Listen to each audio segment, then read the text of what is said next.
Hello, good evening and welcome to the Connectivity Conference brought to you by Technology in Music Education, or TiME for short. This is our second TiME conference and we're delighted to be welcoming you back.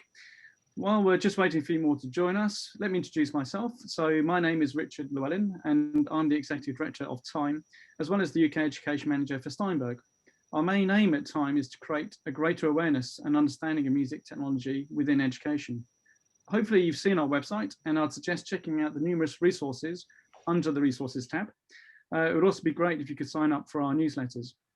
For your information, all our conference sessions are recorded, and if you'd like to replay any of these sessions at any time, the links go up onto the TiME website. I'll put the TiME website link in the chat later on. We will also be posting a very short questionnaire near the end of each session, and it would be really helpful if you could spend a couple of minutes filling this in. We really value your feedback. We would like to thank Arts Council England for supporting these online conferences, as well as our partners, including UK Music, the Incorporated Society of Musicians, the Musicians Union, Music Mark, the Music Industries Association, Creative United, Leicestershire Music Education Hub, and James, that's the Joint Audio Media Education Services, as well as everyone participating in the panels and presentations.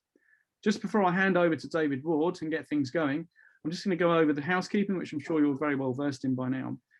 Please use the chat for asking questions, talking to each other and networking. We will be monitoring the chat and bring some of the bigger questions to the floor at the end of each session. So just please be respectful and polite at all times. So tonight we have two more great sessions, starting with an introduction by Dave Ward, Managing Director of TiME, who will be introducing Dr. Oliver Morris, Director of Education and Skills at UK Music, who will deliver the first presentation, followed by a panel discussion about careers in the music industry, music education, as well as the community. This will last to about 4:50 when we're paused for a short break. Then at 5:05, we'll reconvene for a presentation on community, music and progression pathways, and a panel discussion on this topic led by Kate Rounding, our Director of Development. We're looking at finishing around about 6 o'clock. So with no further ado, please may I introduce you to David Ward. Hi. I'm going to introduce you, first of all, to Dr. Oliver Morris from UK Music. UK Music is one of our main industry organisations, and we're very happy and proud to be working with them.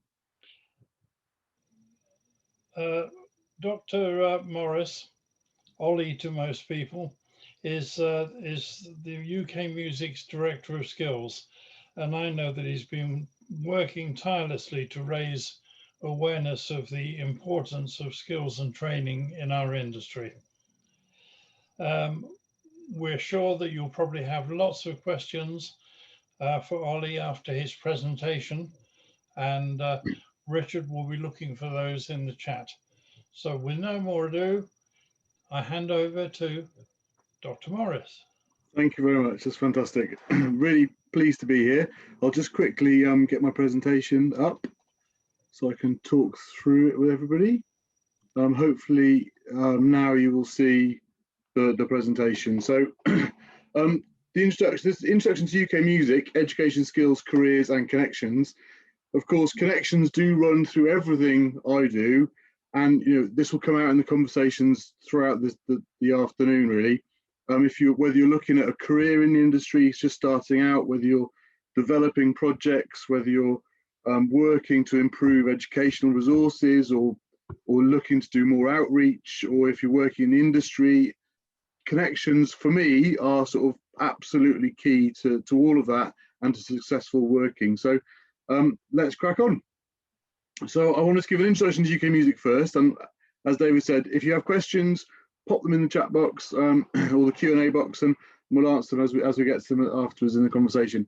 So we're a campaigning and lobbying group representing the music industry. Obviously, we've been super busy, as you can imagine, recently with issues such as Brexit and COVID, and we represent all parts of the industry, and I'll run through our members on the next slide. We're basically a trade body of trade bodies. So interestingly, some people may not have heard of us, even if they are a member of one of our members. That's fine, because we mainly are facing governments. We work a lot with different sort of levels of government, city regions, the devolved polities, devolved governments, and of course Westminster in London. Our work is really focused around, as it says there, research, skills and education and representation in the music industry. Now I'll cover a little bit of all of these, and I've got a lot to rattle through, so apologies if I'm talking quickly. You're welcome to drop a question or email me afterwards as we go. So our members, and you can see there, it's quite a wide selection, a lot of logos going on, a lot of acronyms. So AIM represents the independent labels, obviously BPI represents the majors and a lot of indies. We have the Featured Artists Coalition, the Ivors Academy that represent songwriters and composers. We've got music managers, we have music publishers, music producers, who of course this will be very, very pertinent organisation to a lot of people joining us today. Musicians Union, the collecting societies, PPL and PRS, and UK Live Music.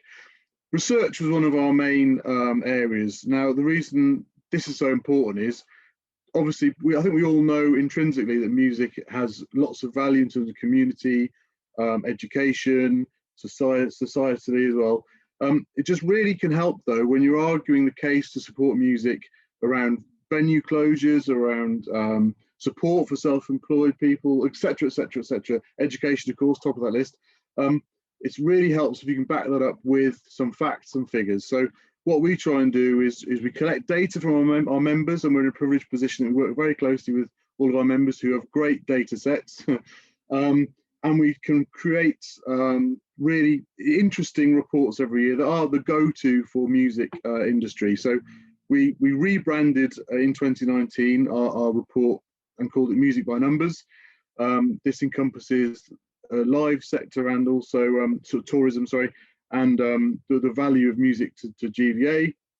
So it's really effective when you're talking to government about why they should support the industry. You're able to say, you know, the industry pre-COVID, for example, 5.8 billion to the economy. That really brings it to life for them. Obviously, also diversity has been a massive issue for a long time, and we took some very positive steps a number of years ago now, actually, I think 2016, to start collecting data and really engaging around the issues that the industry faces around diversity, because you know there are challenges, and it's a really important area for us. So we release a report, diversity report, and we collect a lot of data around that, and are able to talk to that and try and set up a diversity task force as well that has been able to come up with solutions and work with the industry to really drive things forward. Now, obviously, people sometimes think London. That's not necessarily the case. There are careers everywhere in music, and very important to flag that. As such, we also work very closely with different areas, different regions on presenting the arguments to support music. So here's a piece of work we did for Greater Manchester, and presenting what is possible around music and what existed. Some figures very quickly. These are from the 2020 report, which reports the figures from 2019. As you can see, 5.8 billion to the economy, really strong and vibrant part of the economy pre-COVID. Obviously, everything's caveated at the moment with pre-COVID at the end of the sentence. Nearly 200,000 full-time jobs sustained, and part of the creative industries that are worth 111 billion, I think, at the last count, pre-COVID. So really important to push that argument, collect data, share that with people, and share the information with people who are thinking about a career in the industry as well. And there we create graphics and break it down regionally too, so you can see what's happening where in your regions, and again helps to add to that picture locally or regionally for people interested in supporting music. Just a quick example of the sort of campaigns we run. Let the Music Play, really important campaign last summer. We've got loads of buy-in around it. There's my he's still deputy CEO. He was acting CEO, Tom, you know, on Sky, on the BBC, talking about the importance of supporting music and trying to make sure that, you know, the financial packages were there to support music through COVID, because it's a very viable career, with the caveat that at the moment it's, you know, we're facing unprecedented issues just during COVID, you know. And there you go, a sense of the kind of buy-in we get from people. We had artist support, of course, Ed Sheeran, Dua Lipa, Skepta, Paul McCartney, a number of others, and all the organisations that work, our members and our members' members. Really important to push that message that music is viable and just in need of a little bit of support to get through this unprecedented times. In terms of education work, I want to just touch briefly on what we do. So massive amount going on at the minute, as you can imagine. We've been very engaged in the National Plan for Music Education. That includes a work around things like decolonising the curriculum. And I know like our members, the IVAs, the MU, have done loads of fantastic work on that. Important around addressing that diversity of genre issue. You need to be able to engage and talk about various types of music. Engage different people. I hated school, I'll be honest. I dropped out very young. I'm sure if there'd been a bit more alternative interest in music, because I was in the hall most lunchtimes practicing, like in my punk band, not in the classes doing much else. So that might have interested me a lot. And of course, integrating tech, that's an argument we've been pushing a lot. I think it was in the appendices of the last national plan, certainly going to be much more central. We've had positive nods from DFE saying it's going to be a lot more central. Obviously really important for people like James and the Music Producers Guild and everyone interested in technology. And it's not that we see tech as replacing traditional music, of course. They're all equally important parts, so they help strengthen the whole. So really important. We do feed in a lot with discussions around DFE, and I know a couple of people on the call here today have also been pushing those as well. Talent pipeline is the more general sort of area we work on. It's super important, helping young people widen their horizons, think about ways into the industry, whether you're a musician or you make beats or you're interested in the industry itself. Maybe you're amazing at promotion. There's a place for you, and it's important to push that and raise people's aspirations around that and provide the knowledge around that. And of course, part of the education argument around that is the access for all to music is vital, and that comes down to resources and policies and willingness to engage, all that sort of stuff. So super important to engage, hence why we work with a lot of partners, including under the Creative Industries Council. Number of trade bodies across the creative industries. I work really hard with them in the education group and around like apprenticeship subgroup, for example. Creative education group. There's a number of areas that we have been lobbying very hard on, actually, and you'll notice in the budget announcements today, there's been some positive moves around more flexible apprenticeships. That's something we were pushing for. More support financially around the salary. That's something we were pushing for too. So it's nice to see some things bleeding through that we have been pushing. Copyright, great resource if you're out there and you're interested in copyright or you're a creator. I think a lot of young musicians, I certainly didn't realise at the time, when you create something that is your intellectual property, you really got to grab hold of that. And if you want to do a career, make a career out of it, really get skilled up and get knowledgeable on that. If you're a teacher, likewise, there's loads of resources out there. Check out the IPO's Cracking Ideas site. There's some really good stuff across the creative industries, the music, design, etc. Interactive stuff you can use with your classrooms. There's been a lot of talk about model music curriculum recently. Expecting some news on that soon. We fed into that. Nothing much to come out for a little while, but we did have a hint that it should be out soon. And the Music Academic Partnership, that's where we work with a number of trusted partners in FE. We recently took on an FE college and HE partners, really to help young students think about, again, access careers information, get those opportunities to meet. Networking is one of those words that you'll hear a lot about when you're looking at a career in the industry. So we try and create those opportunities and just encourage people to get out there and talk to people, approach people. It's quite an open industry. It's quite a friendly industry, I'd like to think. So people are generally quite willing to chat with you and bounce ideas around. And apologies, I know I'm talking very quickly, but I've got quite a lot I want to get through. And I know conversations can be fantastic with the panel. So I want to get to that quickly too.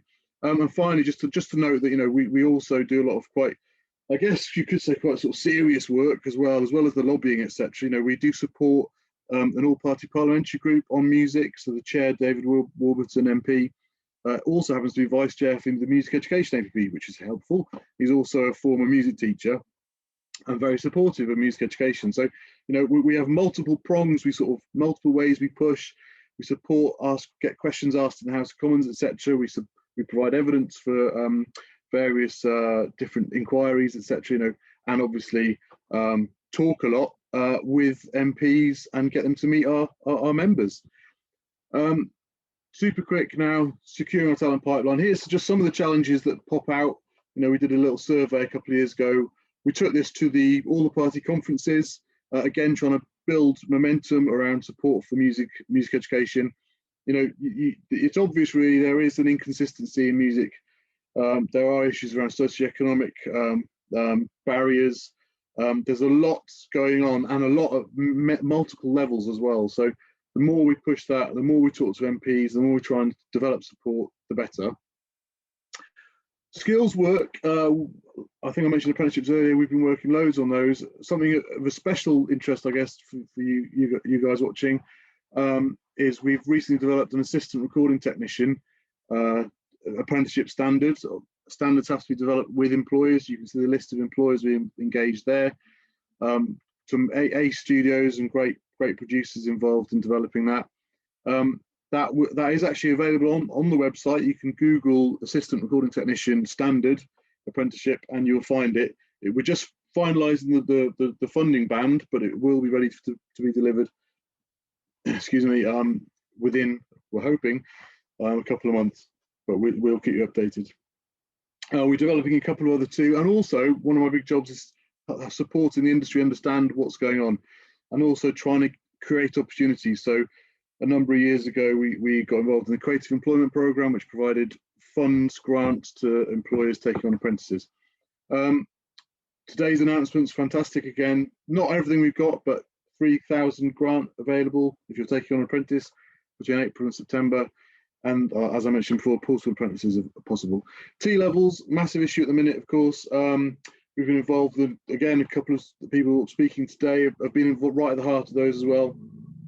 Involved in consultations around what they will look like initially and now how they respond to creative needs. You know, obviously there's the media broadcast production one, which has some opportunities, but you know, it's a tricky landscape, I'll be honest. It is, and it has been quite difficult, but I think we're making some headway. We work a lot with people like the IPO and others to improve that copyright education and knowledge, and we're just currently working on a research project to hopefully develop some interventions and courses that will help improve that. And rehearsal space is just to note, really, this is a scheme set up a number of years ago with money from DCMS. We work a lot with DCMS. They are some great spaces across the country doing amazing work. We have supported them, you know, from a distance. You know, they're all self-sustaining.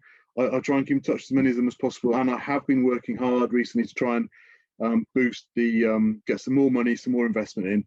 So again, watch this space. It came close last year, but we didn't quite get it. So we're hoping over the next few months there might be something positive in that space.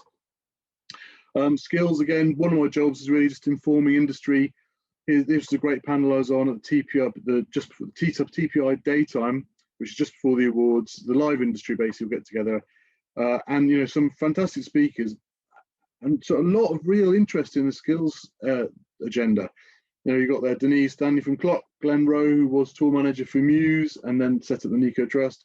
You know, the list goes on. Estelle Wilson, fantastic manager of Coldplay and Bastille more recently, and Andy Lentil from Production Services Association. So you can see industry really coming together and trying to push this agenda.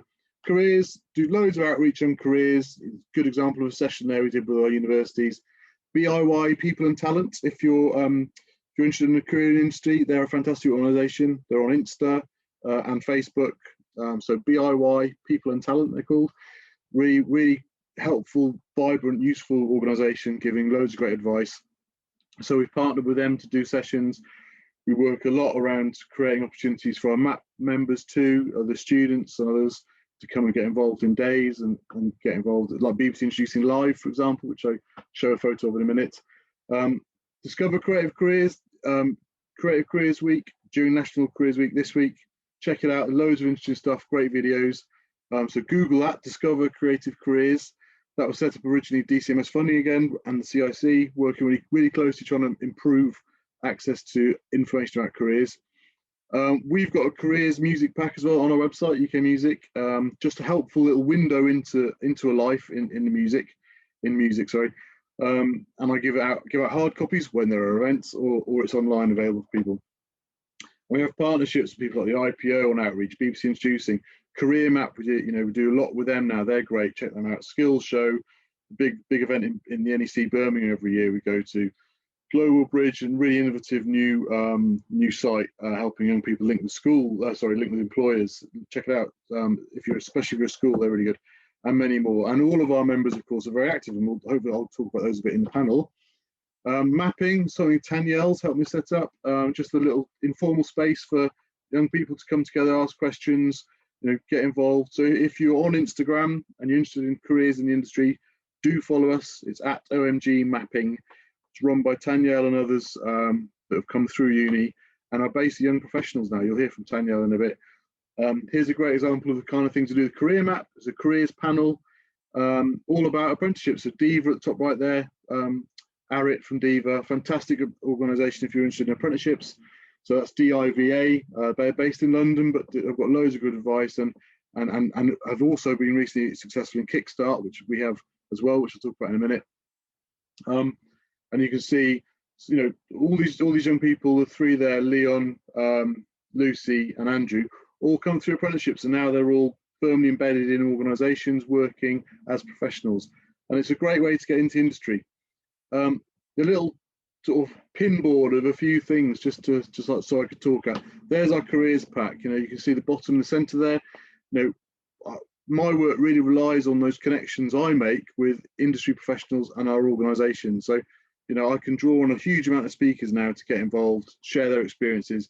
Bottom left, that's LIPA. Most people looking interested, apart from the guy at the front in the session.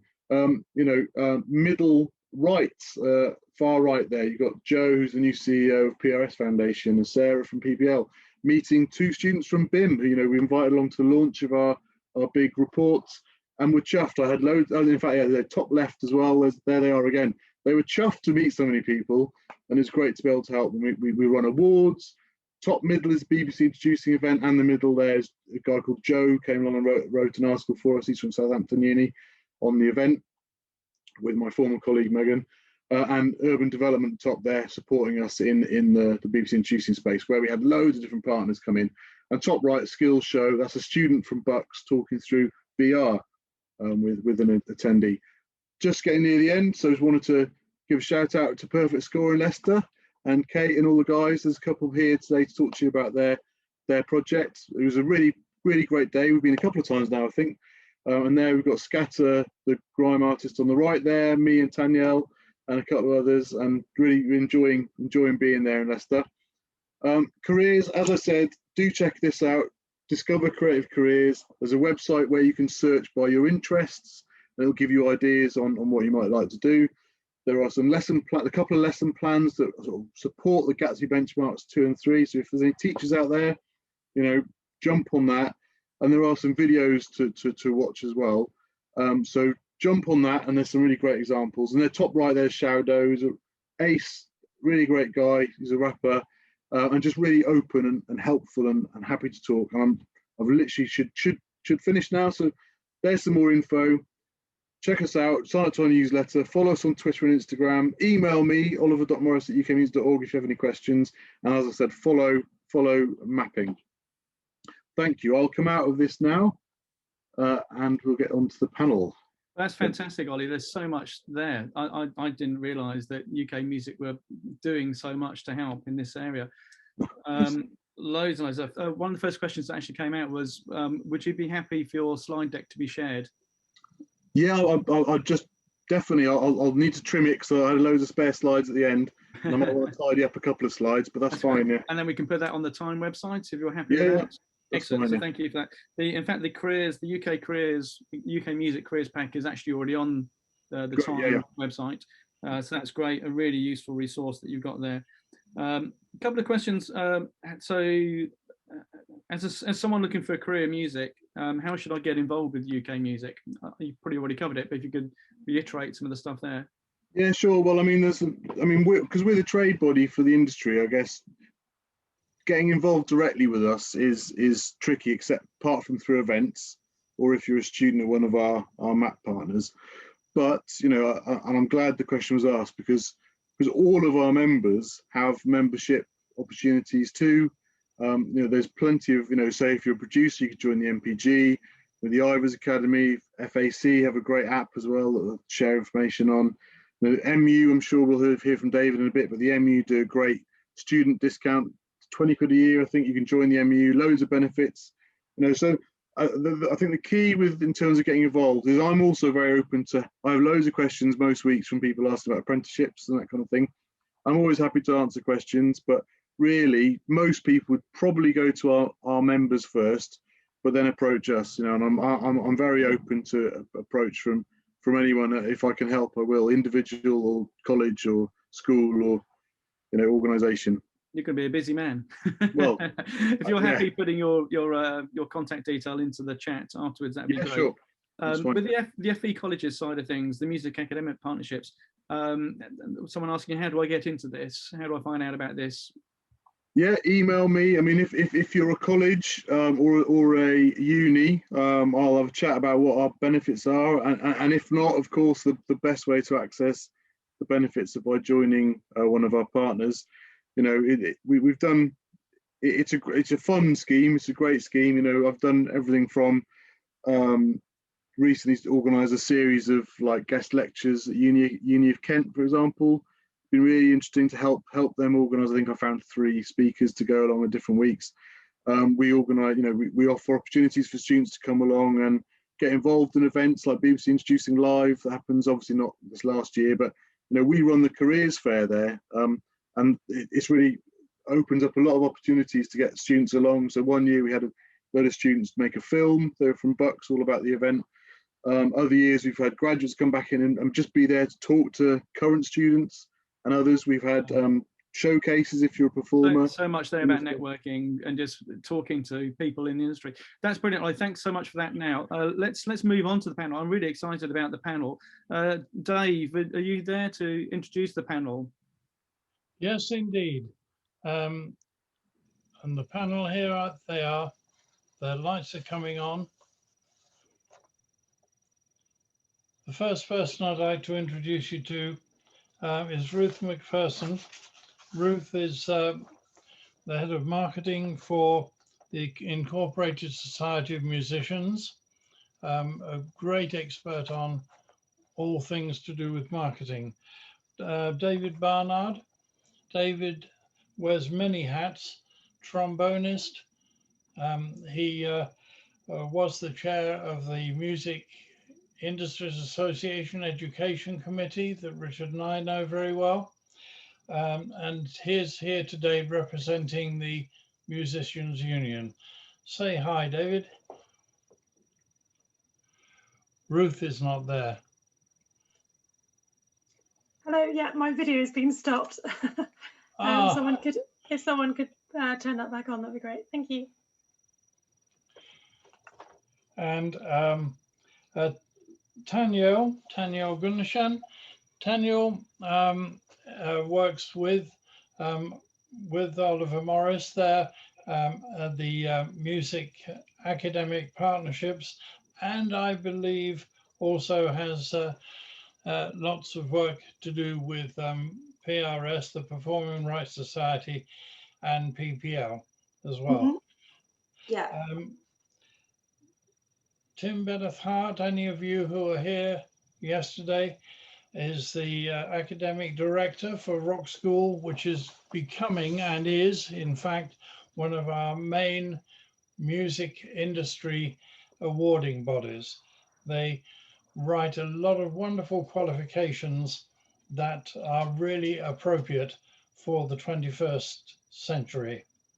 And last but not least, Wendy Laybourne. Say hi, Wendy.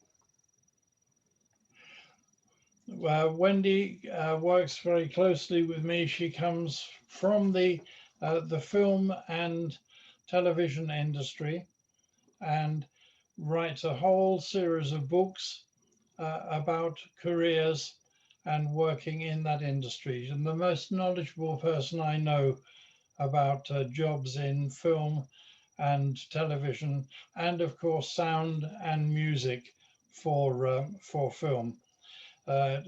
As all our industries are converging, the software is converging, it's very important that all of us now become much more aware of what happens and what the career prospects are in film and television. Now, first for Ruth.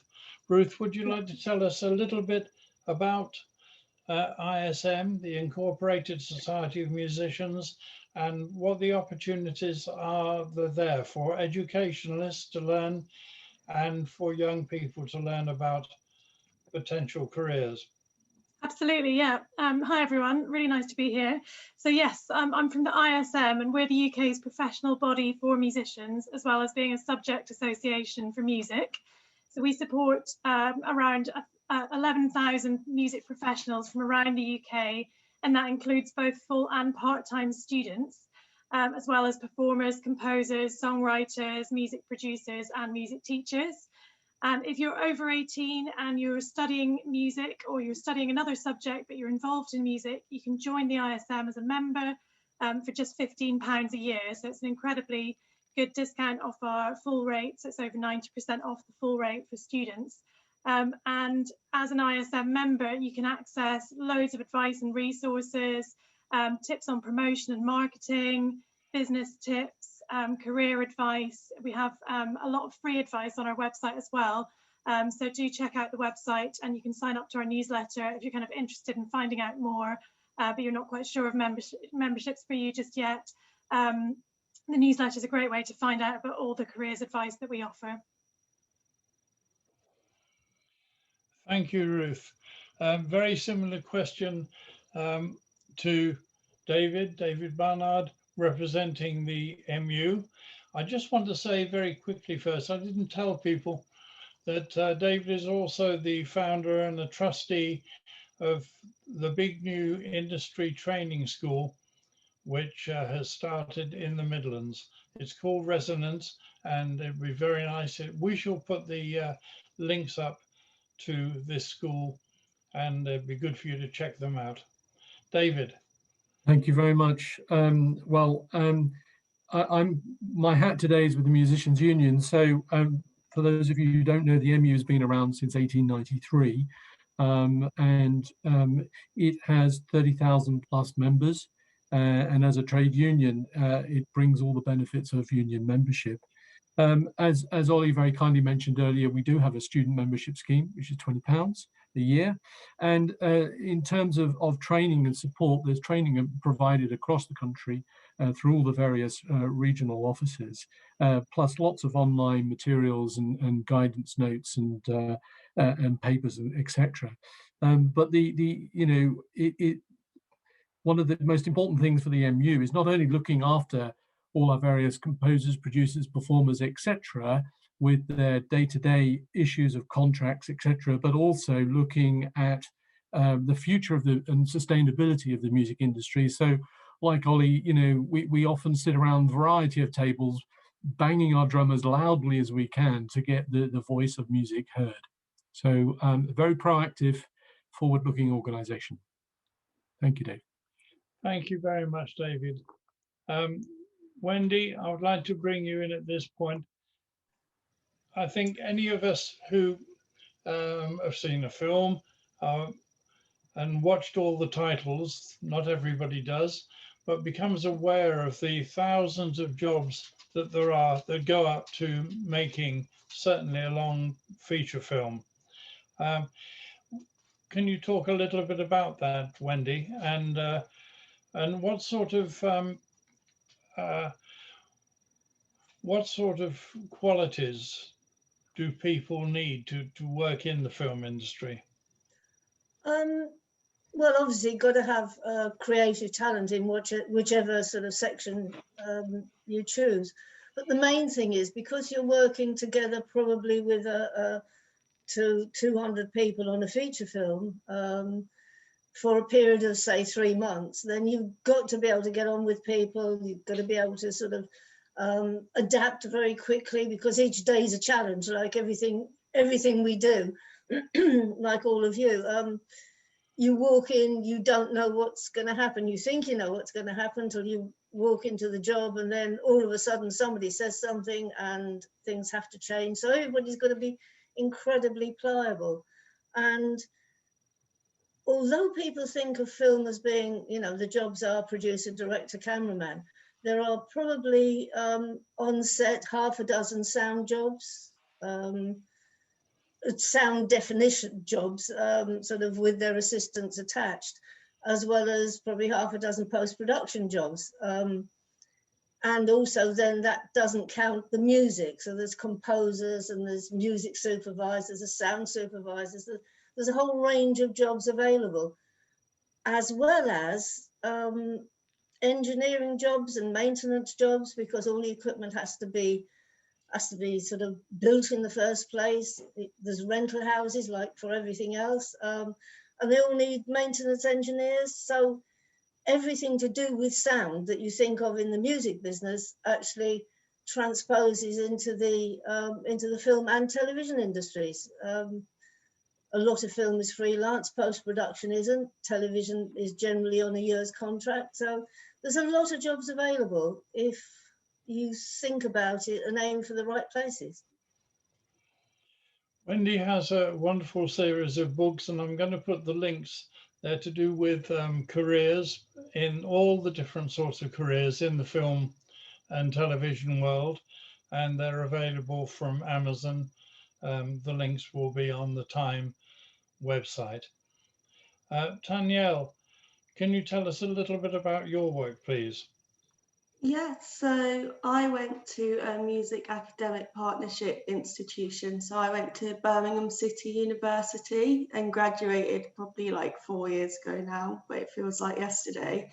But during that time, I got really close with UK music because of Ollie coming into doing like guest lecturing, and managed to collar him one day and say, can I buy you a coffee and talk your ear off, and trying and get him to invest in my dissertation and final project. And since then he hasn't been able to get rid of me. So we've been able to, I actually won the MAP Outstanding Music Graduate Award in 2019 for my work after university. So I work at PPLPR Vest in music licensing, but also do freelance writing in the music industry for PR and journalism. But then after Ollie mentioned all those amazing events you can go to be part of UK music, I've been to a few of those, and that's why we set up Mapping, the new Instagram page, quite recently, just in lieu of being able to do that sort of connection. So we're really keen to like hear from anybody who wants to work in music. What do you want to know? How do you want this information given to you?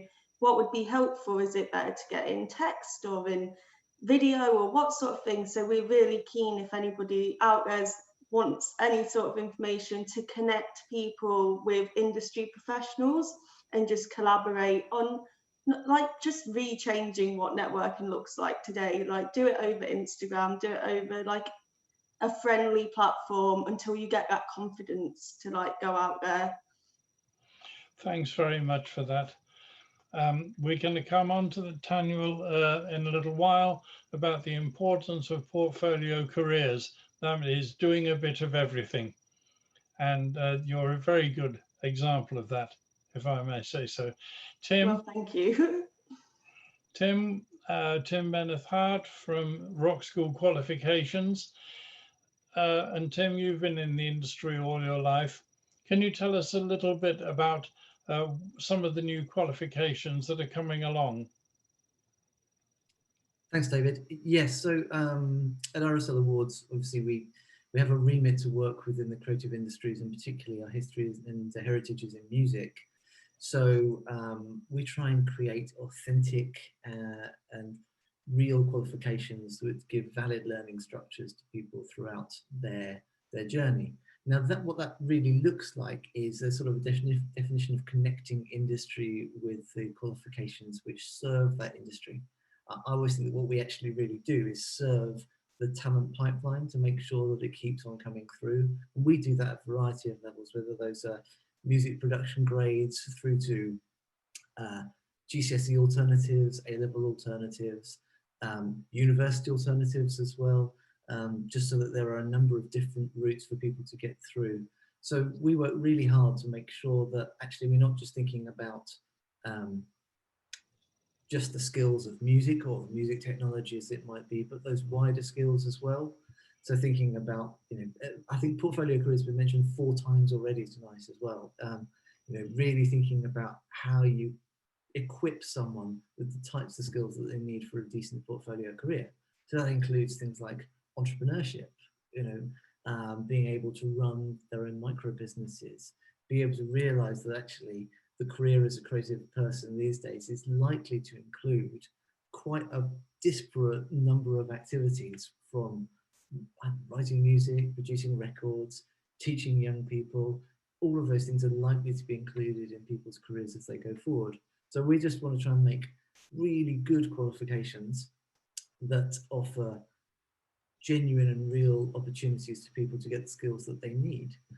Sometimes that can be a bit of a struggle when you're perhaps fighting against policy from government that might offer a slightly different narrative. Exams are best, whereas we think that actually exams might not be the best possible thing for creative subjects.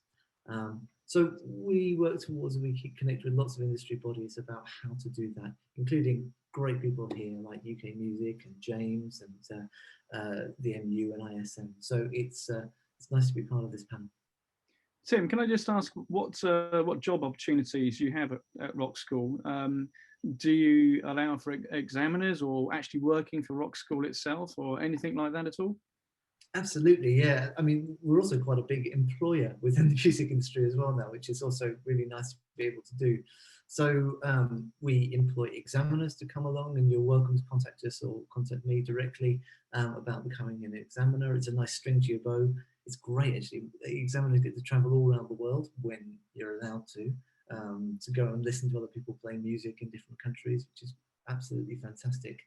But also the wider sort of career opportunities around teaching, specifically thinking about music technology within this session. And I think that there are so many opportunities to connect music technology skills to young people. If you want to learn how to play trombone, and I'm picking on trombone because David's here, if you want to go and learn to play trombone, you can look in the local registries to find out where there's a trombone teacher.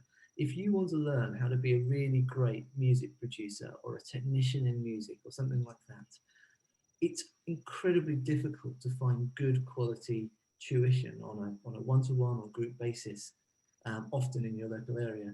So what we're trying to do is encourage people to take up the idea of, as part of your portfolio career, why not pass on the skills that you've learned through studying music technology. So we've put together something called Teach Today, which anyone can join up to, and that gives teachers a bunch of free resources. So some books to teach from for free, some videos about how to teach, and some schemes of work about how to set yourself up. And then a kind of registry where people can try and find you. So we do a lot of work trying to make sure that those networks of musicians can and music teachers can actually be found. So if you do search for, music technology teacher Leicester, that something actually comes up on your Google search. That's brilliant. Thank you, Tim. Thanks, Tim. I've just been thinking about my last studio was up at Pinewood Film Studios, and I was just absolutely amazed of all these people rushing around doing all sorts of jobs, which Wendy was alluding to there. Wendy, I want to ask the importance of people knowing what other people do. They don't necessarily have to do it, but the importance of knowing other people's jobs so that they can fit in. It's extremely important that you know where your work's come from, or how it's got there, how it's got to you, and where you're passing it on to, what happens to it afterwards. So yes, as you say, you don't have to be able to do anybody else's job, but you need to know what everybody else does within, either you're on the set and you're sort of shooting the film or sort of recording the film at the time, or in post-production. You've got to have some idea of what each stage of the job is. Otherwise, you can't properly do your job, I don't think, because you've got to accommodate everything. So it's no good sort of shooting reels and reels and reels of film if then the editor has to sit for an extra, you know, sort of 2 or 3 weeks sorting out all the rubbish that you've recorded. You've got to be able to understand what the editor has to do in order to shoot your film in the first place. So yes, it's incredibly important, which is why everybody starts as a runner. You just got to hang around, make the tea, go for the sandwiches, and listen and watch, listen and learn about everything everybody else is doing. And because it's like music, it's like stepping from Earth to Mars. When you walk on the set, it's a whole different world, totally different world to the world that everybody thinks it is. Thank you, that's wonderful. Richard, other questions coming through the chat that people would like to ask? Yeah, really, it's okay. What the you know, some of the sort of top tips on how I get a job. So I'm just left university or looking at leaving college. What can I do? How can I get a job? Where do I find a job? Those sorts of things. So where should we start that one? David Barnard. I've just left uni. What do I do? How do I get a job? Well, it's a very interesting thing, because I think that it covers a variety of things. One is, as Ollie was saying earlier, it's all about networks. It's about knowing who you're going to be working with, hopefully working with, and also it's about being as good as possible at what you do. If you turn up to a gig late, that's probably the last time you'll work with that particular band or fixer. So it's about, you know, being as professional as you can. And also, and this is one of the benefits of being in the MU, is know your rights. You know what to do when somebody gives you a contract. You know who to talk to and to get advice, but also to make sure that you are in a good position to negotiate what you believe is the right and proper fee for what you're doing.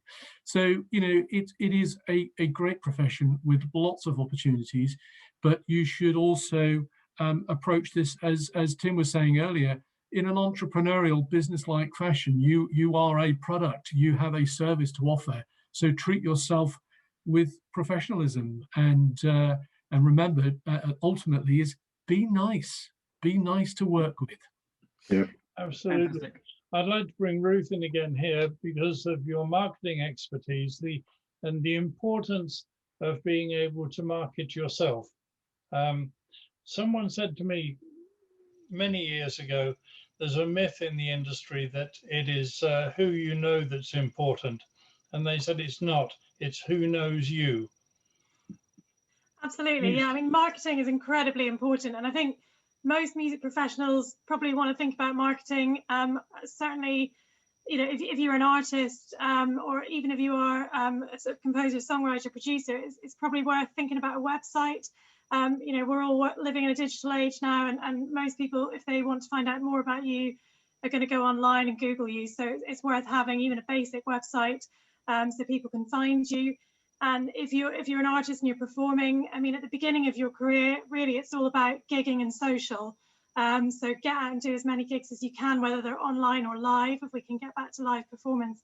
But then also build up your social media following and just keep that going. And then as you build up that following, then you're in a position to kind of think about bigger marketing campaigns, you know, to build up your email marketing, your mailing list, to start thinking about, you know, other ways of reaching your audience. But at the beginning, I'd say gigging and social is key. And yeah, I mean, lots of people have talked about network and community, and networking is very different at the moment in the pandemic.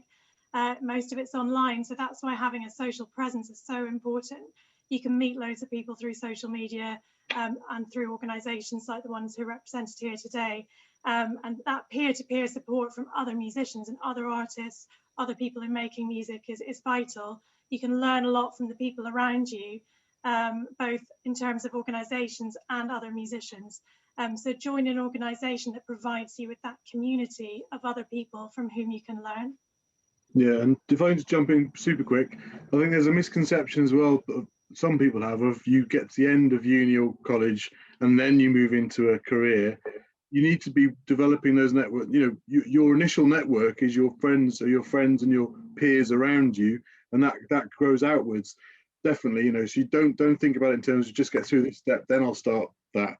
They're sort of there's not such a blur. There's a bit more blurred these days, and I think Ruth's completely right. I think especially if you're a performer or band or whatever, mailing lists sounds very dull and procedural, but it's really important.